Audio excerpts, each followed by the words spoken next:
It's time for bamboo to become accepted as a building material here in Hawaii. Let me tell you why.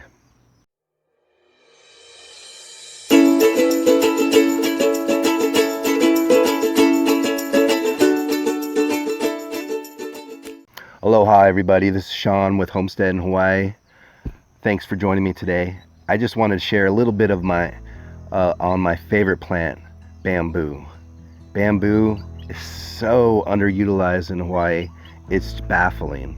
Right now, because of COVID and all the employment lockdown, it is more important than ever to find ways that we can create local economy. And bamboo is definitely one of them.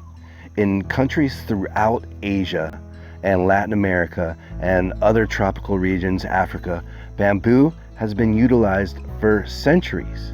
They have figured out how to build and use bamboo. Unfortunately, Hawaii is just locked in with mainland America that has no clue about bamboo and how to use it. Everyone thinks it's invasive or that it just rots in 2 seconds or whatnot, but nobody knows how to use bamboo. In these other countries, they have created the most amazing, beautiful structures that you have ever seen. Bamboo is used for way more than just structures too. It's used to build furniture. It's used to make silverware. It's used to make irrigation, watering systems. It's a plant that regenerates itself every 3 to 5 years. A tree cannot do this. A tree for building requires intense amount of machinery, petroleum, clear cutting in order to create lumber. Bamboo can be sustainably harvested a couple poles at a time with nothing more than a machete. And then you have more of it growing back the very next year, even in some clumps. And those roots of bamboo hold in hillsides and minimize erosion. You can't do that when you clear cut. You create so much runoff when you clear cut, and the amount of chemicals that go to preserve lumber is intense. And we use chemicals to preserve bamboo, but it's lighter on the environment. Boric acid and borax, those are natural mined materials. By allowing bamboo to become a building material in Hawaii, though, we can open up a whole new industry.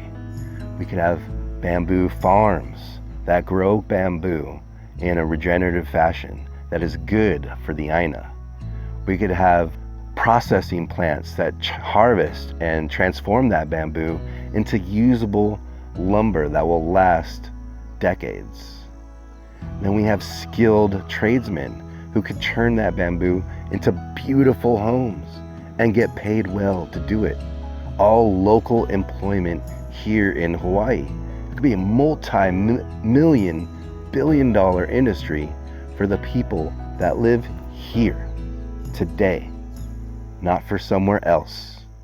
Here, all this money can stay here. Now, why is this not happening?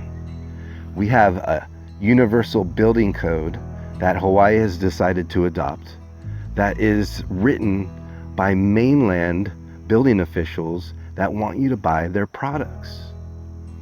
And that makes us have to build homes in a certain way in order for them to become permitted and insured. Now, why are we leaving the government up to decide how to build for us? For centuries, and in countries all around the world, people are still in control of being able to build their own homes. But we're somewhat inept in America that we can't do it. We can't figure out how to build a safe home for ourselves. Apparently not. So the government has decided to get in bed with these corporations and force you to have to buy their lumber, their hurricane ties, their material in order to call it a permitted home.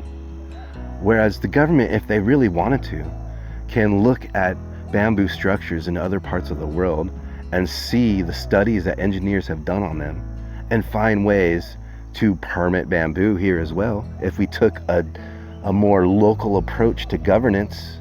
But by creating a blanket universal building code for everywhere in America, we are all forced to conform to conditions that are not right for the tropics.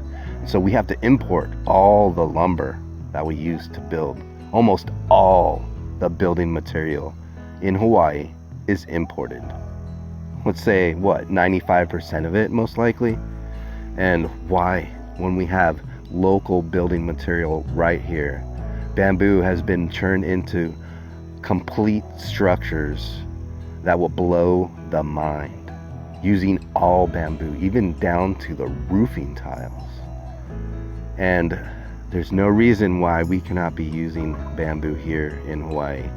If we had the people aware of what's going on with building codes and how they work, and then pressure on the local government officials to be able to encourage them to make small changes. It's fine. Let's start with small changes and then move forward so we can create an industry here that provides local jobs and money and lessens our dependence on the tourist industry that has just destroyed Hawaii. And we could see it. The way COVID has destroyed tourism and left people without jobs and with threat of losing their homes. The way tourism has overburdened the islands with too much carrying capacity. We can see it now during this COVID time, how less of an impact is hitting the islands because there's no tourism. It's devastating how much tourism affects the Hawaiian Islands. And right now, we're getting a reprieve. Why not create a system in the future that doesn't have to rely on tourism? The government officials are not thinking about the future. They're only thinking about keeping the status quo. Okay, there's my rant on bamboo. It's over. I hope that this might have spurred some folks out there to begin to question why we have this monoculture on building here in Hawaii and the rest of the country, and to think, okay, maybe there are alternatives to building. What are they? How can we become more sustainable and more regenerative in the way that we build buildings? There are ways. Bamboo, my number one way. I would choose this one if I lived in Hawaii. Unfortunately, we don't have the skilled labor, and I'm hoping I'm in talks with people from Indonesia to maybe get some guys out here to help skill up some folks here in Hawaii to create these amazing buildings that you have just seen. Fingers crossed on that one. Just in the meantime, consider why we are not looking into alternatives like this, and see what you can do to be able to push these alternatives out into the forefront. All right, guys. Aloha. Till next time.